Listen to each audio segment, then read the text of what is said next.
ಭೀಕರ ಬಿರುಗಾಳಿಗೆ ಉತ್ತರ ಪ್ರದೇಶ ನಿಜಕ್ಕೂ ತತ್ತರಿಸಿ ಹೋಗಿದೆ. ಗುಡುಗು ಸಿಡಿಲು ಮಳೆಗೆ ಕನಿಷ್ಠ 90 ಮಂದಿ ಪ್ರಾಣ ಕಳೆದುಕೊಂಡಿದ್ದಾರೆ. ಬಿರುಗಾಳಿ ಸಹಿತ ಮಳೆ ಹಲವು ಮನೆಗಳಿಗೆ ಹಾನಿಯುಂಟು ಮಾಡಿದೆ.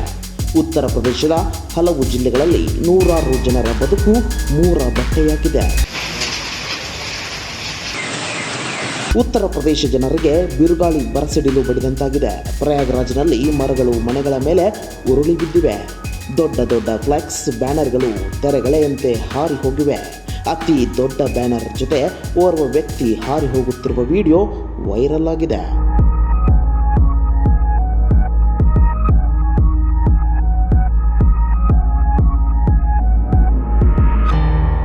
ಬಿರುಗಾಳಿ ಆಲಿಕಲ್ಲು ಮಳೆಗೆ ಅಪಾರ ಹಾನಿ ಸಂಭವಿಸಿದೆ. ಉತ್ತರ ಪ್ರದೇಶದಲ್ಲಿ 50ಕ್ಕೂ ಹೆಚ್ಚು ಮಂದಿ ಗಾಯಗೊಂಡಿದ್ದಾರೆ.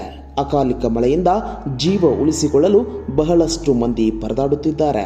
ಪ್ರಕೃತಿ ವಿಕೋಪಕ್ಕೆ ಸಾವನ್ನಪ್ಪಿದವರ ಸಂಖ್ಯೆ ಏರಿಕೆಯಾಗುವ ಸಾಧ್ಯತೆ ಇದೆ.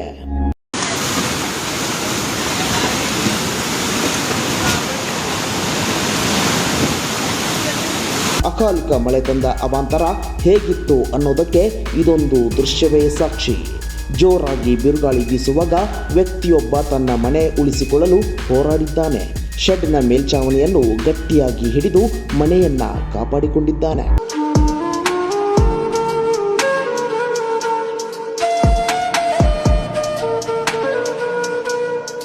ಬಿರುಗಾಳಿ ಸಿಡಿಲು ಮಳೆಗೆ ಉತ್ತರ ಪ್ರದೇಶ ನಿಜಕ್ಕೂ ನಡುಗಿ ಹೋಗಿದೆ. ಸಿಎಂ ಯೋಗಿ ಆದಿತ್ಯನಾಥ್ ಪರಿಹಾರ ಕಾರ್ಯಕ್ಕೆ ಮುಂದಾಗಿದ್ದು ತಕ್ಷಣವೇ ನೊಂದವರಿಗೆ ಪರಿಹಾರ ನೀಡುವಂತೆ ಆದೇಶಿಸಿದ್ದಾರೆ.